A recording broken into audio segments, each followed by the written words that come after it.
Haematology society of Bangladesh বরাবরের মতো বিশ্ব হিমোফিলিয়া দিবস উদযাপন করেছে। দিবসটি উদযাপন শুরু হয় মনোজ্ঞ র্যালির মাধ্যমে।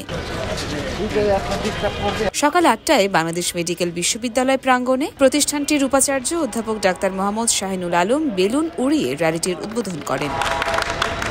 বিশ্ববিদ্যালয়ের ভিতরে প্রদক্ষিণ শেষে র্যালিটি ডি ব্লকের সামনে এসে সমাপ্ত হয়। র্যালিটি পরিচালনা করেন সোসাইটির সাধারণ সম্পাদক ডাক্তার মোহাম্মদ আদনান হাসান মাসুদ।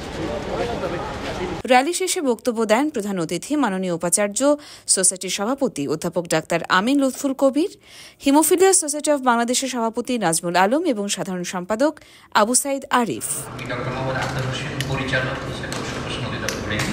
একই দিন বেলা 10:30টায় হেমাটোলজি সোসাইটি অব বাংলাদেশ রোজ বাংলাদেশ লিমিটেডের সহযোগিতায় ঢাকা ক্লাবে একটি গোলটেবিল বৈঠকের আয়োজন করে। বৈঠকে উপস্থিত ছিলেন স্বাস্থ্য অধিদপ্তরের মাননীয় মহাপরিচালক অধ্যাপক ডাক্তার মোহাম্মদ আবু জাফর, ওষুধ প্রশাসন অধিদপ্তরের পরিচালক ডক্টর মোহাম্মদ আক্তার হোসেন, স্বাস্থ্য অধিদপ্তরের পরিচালক অধ্যাপক ডাক্তার শাহ আলী আকবর আশরাফি, পরিচালক ডাক্তার আবু হোসেন মোহাম্মদ মইনুল আহসান, স্বাস্থ্যসেবা ব্যবস্থাপনার লাইন ডিরেক্টর ডাক্তার মোহাম্মদ জানাল আবেদিন টিটো এবং অসংক্রামক ব্যাধি নিয়ন্ত্রণের line director doctor Syed Zakir Hossain.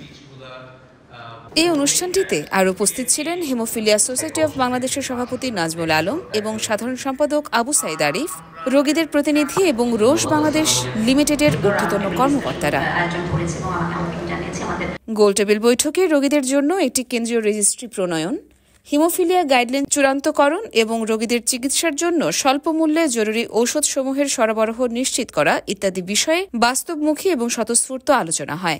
বিশ্বে প্রায় যদি আমরা জরিপে দেখেছি প্রায় 2 লাখ মানুষ হিমোফিলিয়া উপসর্গ বহন করছে।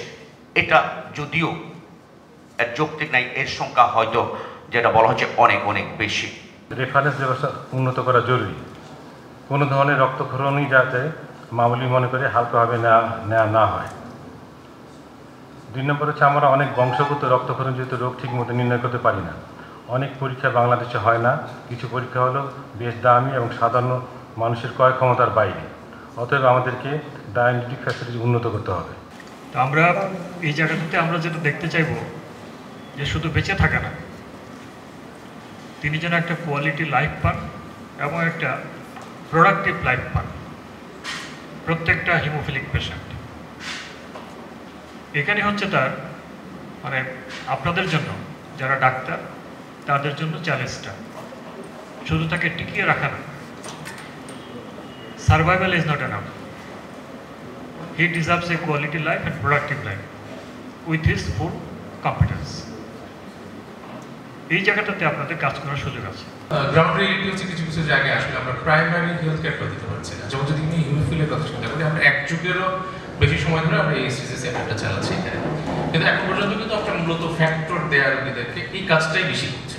দুপুর 1টার দিকে হেমাটোলজি সোসাইটি অব বাংলাদেশ বিশ্ব হিমোফিলিয়া দিবস 2025 উপলক্ষে ঢাকা ক্লাবে একটি বৈজ্ঞানিক অধিবেশনের আয়োজন করে। ইয়র্মা শায়ের জাহান, দেশকাল নিউজ।